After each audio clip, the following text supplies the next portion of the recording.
Hello tout le monde, je vous retrouve enfin pour la vidéo des 3 recettes de leave-in conditioner fait maison, sans émulsifiant bien sûr. Très simple et facile à réaliser. Le leave-in conditioner, pour ceux qui ne le savent pas, c'est un soin sans message qui permet d'hydrater les cheveux en profondeur, de les nourrir et de les protéger. Pour ce faire, votre leave-in doit impérativement contenir 3 ingrédients principaux. Il s'agit d'un agent hydratant qui permettra d'apporter de l'eau aux cheveux. Vous pouvez simplement utiliser de l'eau de source ou minérale, une infusion de plantes ou encore du gel de lin ou du gel d'aloe vera qui contient beaucoup d'eau. Un après-shampoing hydratant peut également faire l'affaire. Ensuite, un agent humectant qui va servir à emprisonner l'eau à l'intérieur des cheveux, ce qui aura donc pour conséquence d'empêcher l'eau de s'évaporer trop rapidement et de retenir l'hydratation plus longtemps. Les meilleurs humectants que je puisse citer ici, c'est bien sûr la glycérine végétale et le miel. Et enfin, un agent nourrissant qui peut s'agir d'une huile ou d'un beurre végétal qui viendra nourrir les cheveux et former une sorte de barrière protectrice sur les cheveux. Votre leave-in peut également contenir, mais pas obligatoire, quelques gouttes d'huile essentielle ou des actifs capillaires comme de la protéine de riz, protéines de soie, provitamine B5, phytokératine, etc. en fonction bien sûr des effets recherchés. Dans cette vidéo, je vous ai donc concocté 3 recettes de leave-in conditioner sans émulsion, du plus fluide au moyennement épais et crémeux.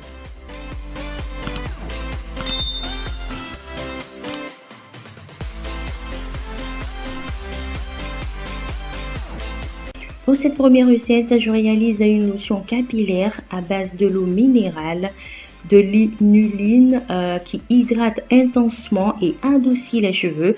C'est un excellent conditionneur et un très bon actif capillaire pour les cheveux crépus bouclés qui par nature manquent d'hydratation et qui sont difficiles à démêler. J'y ajoute de l'urée qui est aussi un actif hydratant. Il améliore la capacité du cuir chevelu à retenir l'eau. Il favorise également l'élimination des pellicules. Vous n'êtes pas obligé d'utiliser tous ces actifs si vous n'avez pas la possibilité de vous en procurer. Moi, je les utilise donc pour enrichir mon leave-in. J'y mets également de la phytokératine qui est aussi un actif très intéressant qui fortifie et nourrit les cheveux.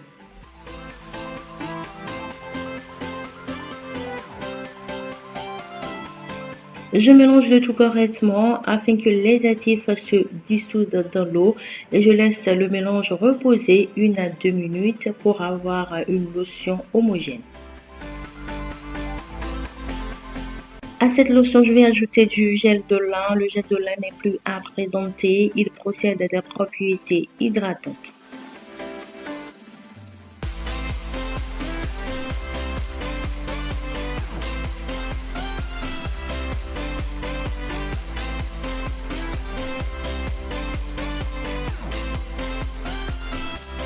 Pour finaliser mon leave-in, je vais me servir de mon mixeur. Je verse le mélange lotion gel de lin dans le mixeur. J'y ajoute de la glycérine végétale. Elle possède des propriétés humectantes, hydratantes et assouplissantes. De l'huile de pépins de raisin qui est une huile réparatrice pour les cheveux fins, cassants et abîmés. Du macérat d'agrumes qui nourrit, renforce la fibre capillaire et rend les cheveux brillants.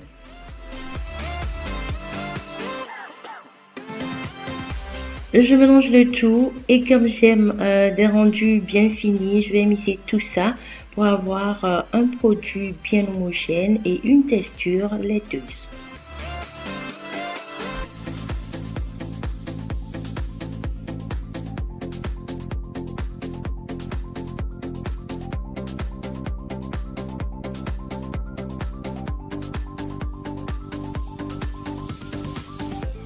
Et pour finir, je vais ajouter de la provitamine B5 qui a une action fortifiante et protectrice contre la déshydratation des cheveux. Voilà, ma première recette de leave-in est prête. Je mets le produit dans un flacon à pompe.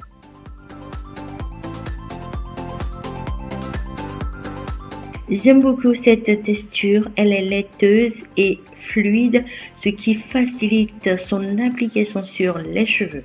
Ce leave-in conditioner s'utilise après votre soin, après le shampoing, mais aussi dans la semaine pour rafraîchir et hydrater les cheveux. Les cheveux l'absorbent facilement et ne laissent aucun effet gras. Il nourrit et adoucit les cheveux, bien agités bien sûr, avant chaque utilisation.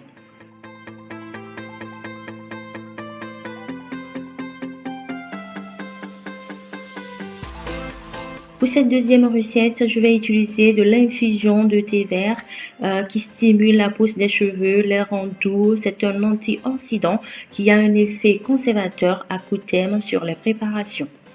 De l'actif capillaire, illunine.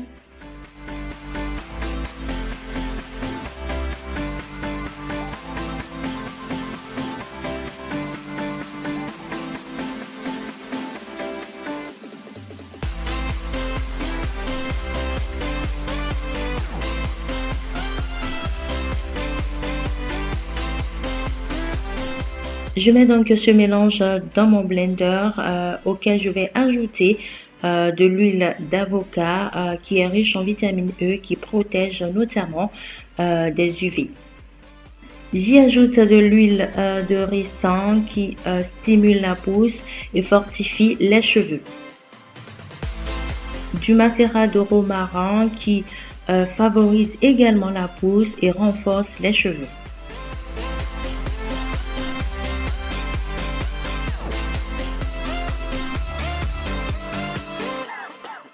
De la glycérine végétale qui n'est plus à présenter.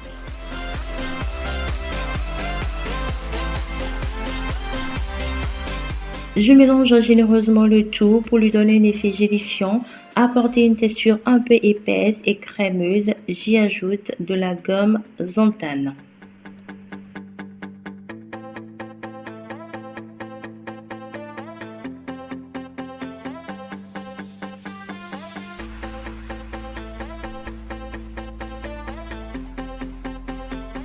Je mise ma préparation pour avoir une texture homogène.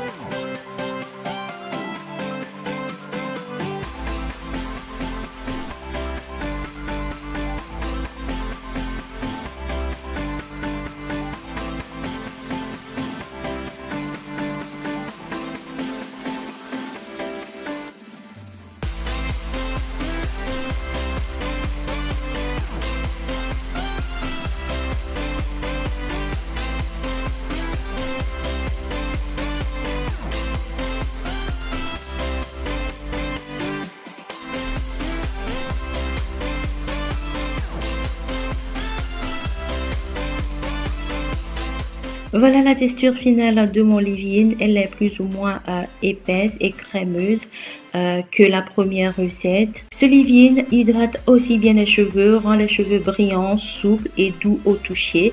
Le fini est soigneux et non gras. Ce soin sans rinçage démêle, nourrit et répare la fibre capillaire. Vous pouvez l'utiliser après chaque soin ou en semaine pour nourrir, hydrater et protéger vos cheveux. En ce qui concerne la conservation de ces deux premiers leave-in, j'ai pu la conserver plus de 10 jours sans conservateur au frigo. Je pense que ça peut aller à 15 jours, donc 2 semaines, pas plus. Si vous comptez les conserver plus longtemps, faudra forcément mettre un conservateur. Si vous n'avez ni conservateur ni frigo, faudra le faire en de petites quantités et l'utiliser aussitôt. Pour cette troisième recette, je vais utiliser du beurre de karité brut que je vais faire fondre au bain-marie.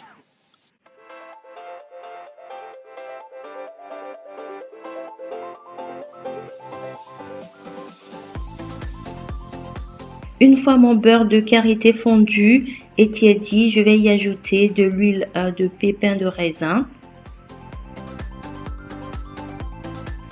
du macérat de romarin,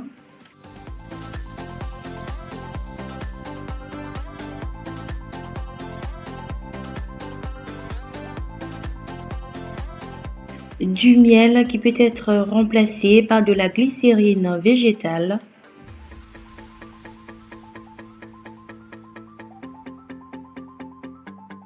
je mélange correctement le tout et je vais laisser la préparation au réfrigérateur 10 à 15 minutes afin qu'elle soit figée.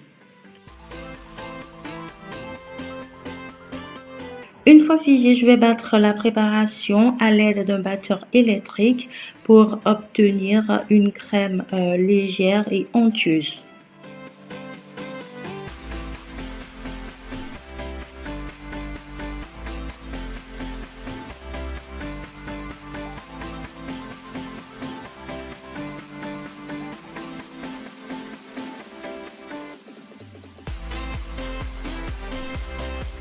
À cette crème onctueuse et légère, je vais ajouter mon gel coiffant. La recette de ce gel est déjà sur la chaîne. Ce gel peut être bien sûr remplacé par l'un de ces gels coiffants Eco Styler. Évitez les gels plaquants pour ne pas avoir un effet carton et plein de résidus. Donc le gel Eco Styler à l'olive, celui du packaging vert est à éviter. Tous ces gels Eco Styler ne sont pas non plus 100% clean. Le mieux est de réaliser vous-même votre gel coiffant avec des ingrédients plus ou moins naturels. Comme je l'ai mentionné tantôt, ma recette du gel coiffant est déjà sur la chaîne. Je mettrai en barre de description le lien qui vous dirigera vers la vidéo.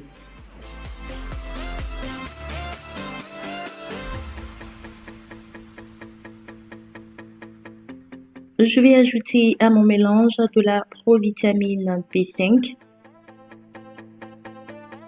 de la céramide végétale qui est un actif fortifiant et protecteur.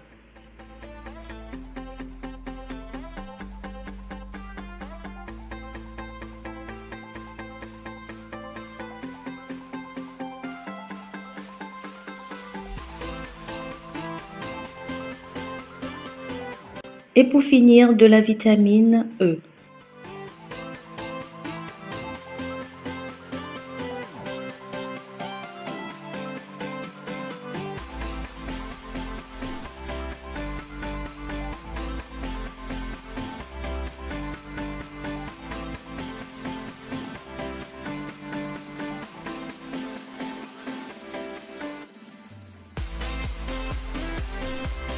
Ce troisième leave-in à texture crémeuse est plus nourrissant et protecteur.